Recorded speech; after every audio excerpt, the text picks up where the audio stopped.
Gaano katotoo kayang 3 o 4 na buwan na raw nagdadalang tao si Angeline Quinto?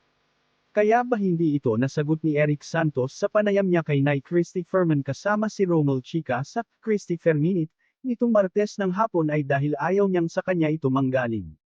Napainom ng tubig si Eric at ang tanging nasabi ni Nay Christy ay, "Okay na yang statement mo, pag-inom mo ng tubig." Oo nga naman, hindi dapat manggaling kay Eric ang kasalukuyang estado ngayon ng babaeng minsang napalapit sa puso niya, bilang respeto sa kasalukuyang karelasyon ngayon ng dalaga. At ngayong wala na nga ang adoptive mother niya kaya nagdesisyon na rin siyang mag-anak, kahit hindi pa kasal para may makasama siya at maigsan ang pangungulila niya sa pagkawala ng taong mahal na mahal niya. Sa kasalukuyan ay hindi pa namin nakakausap si Angeline kaya wala pa kaming makuhang sagot mula sa kanya. Naisulat din noon na si Angeline ay maligaya na sa piling ng non-showbiz boyfriend, at inamin, "Nag-try sila ni Eric pero sabi ko wag na nating pilitin." Anyway, ayon sa aming source ay mag-aanunsyo naman daw si Angge very soon, at baka sa kanyang concert sa Metropolitan Theater niya formal ipakikilala ang ama ng kanyang dinadala. Ibinunyag kamakailan ng singer-actress na si Angeline Quinto na mayroon ang nagpapatibok sa kanyang puso. Apparently, nagsimula na silang mag-date ng non-showbiz boyfriend niya last year. Kahit na hindi nagbahagi ng mga detalye si Angeline tungkol sa kanyang bagong bisa vlog ni Karen Davila, sinabi niyang mas bata ito sa kanya. Ayon sa Kapamilya Star, nakilala niya ang kanyang bagong partner sa pamamagitan ng kanyang kaibigan sa Sampaloc, Manila. "Yung boyfriend ng kaibigan ko, yun ang kaibigan niya. One time, nagkayayaan lumabas. Doon kami first time na nagkita hanggang sa nagtuloy-tuloy," she said.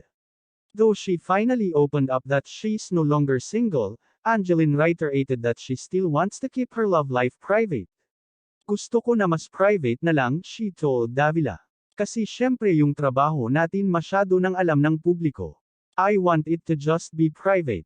Because our work is already exposed to the public. Parang gusto ko na mas private na lang. Kasi syempre yung trabaho natin masyado nang alam ng publiko," she said. Tinanong tuloy ni Karen, si Angeline tungkol sa relasyon nila ng co-singer na si Eric Santos. "Singing partner ko talaga siya. Isa sa mga matatalik kong kaibigan sa industriya," she said, admitting that they actually tried making sweet music in the past. "Ginawa namin yun. Kaya lang para kaming natatawa sa isa't isa. Kaya sabi ko, Pogs, wag nating pilitin. Talagang magkaibigan lang tayo. Kasi minsan magiging sweet kami tapos matatawa na lang kami," she shared. "Ang maganda sa amin ni Eric, sa sobra naming malapit na magkaibigan, lahat ng personal na nangyayari sa buhay pag-ibig niya ay alam ko." Noong November 26, 2021 ay nag-celebrate ng 32nd birthday si Angeline Quinto. Sa kanyang post sa social media account ay nagpasalamat siya sa kanyang mga kaibigan at mga kakilala na hindi nakalimot siyang batiin sa kanyang kaarawan. Ayon pa sa kanya, "Thank you, Lord and Mama Mary sa panibagong taon ng buhay ko.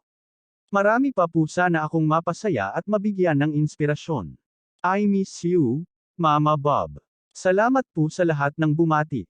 Mahal na mahal ko kayo." Samantala sa magkahiwalay na post ni Eric Santos ay binati niya si Angeline sa kanyang kaarawan, at sa isang video naman ay isang sorpresa kay Angeline ng mga malalapit na kaibigan sa showbiz kasama sina Sara Geronimo, Regine Velasquez, Eric Santos, at marami pang iba. Sa caption ni Eric Santos ito sabi niya, "No matter what happens, I'll always be here for you. Happiest birthday to you, Sexbomb Angeline. At love, Angeline Quinto." At sa hiwalay na post ni Eric naman ay picture nilang dalawa ni Angeline na may caption ulit na, "Always got your back, ge. I wish you nothing but all the happiness in the world. At love, Angeline Quinto." Dahil nga sa kasalukuyan ay pinag-uusapan online ang ilang issue na kinasasangkutan ng kapamilya singer na si Angeline Quinto at ng kanyang rumored boyfriend. Sa isang naunang ulat noon, ang mga kontrobersyal na intimate na larawan na na-post online ng kapamilya singer na si Angeline Quinto ay nagdulot ng mga espekulasyon, kasama nito ang isang non-showbiz guy na nagngangalang Non-Rev Pelayo Dacuina, 26 na taong gulang.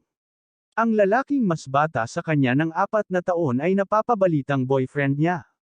Subalit mariin din itong pinabulaanan dahil ang naturang lalaki ay may asawa at anak na.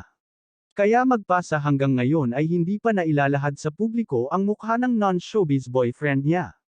Si Angeline Quinto ay isang showbiz personality sa Pilipinas na sumikat matapos manalo sa Star Power, Sharon's Search for the Next Female Pop Superstar noong 2011. Her first ever comment as a guest judge on Tawag ng Tanghalan was able to impress Vice Ganda. Binanggit niya ang tungkol sa pinahinog bilang isang paraan upang ilarawan ang pagganap ng isang wildcard contestant. Bigla ding nagkwento ang nasabing singer tungkol sa kanyang kasalukuyang nobyo sa guesting nito sa It's Showtime. Inamin niyang mahigpit na sa kanya ang kanyang partner. At kung totoo man ay matagal na ring pinangarap ito ni Angeline at sigurado tayong ikasasaya ito ng Mama Bob niya maging ng kanyang mga solid fans kahit pa hindi ito si Eric Santos. By the way mga kachika, ano opinion mo? Just comment below, paki-like, subscribe, and also don't forget to click the notification bell, para ma-notified ka sa mga susunod pang mga celebrity updates. Maraming salamat!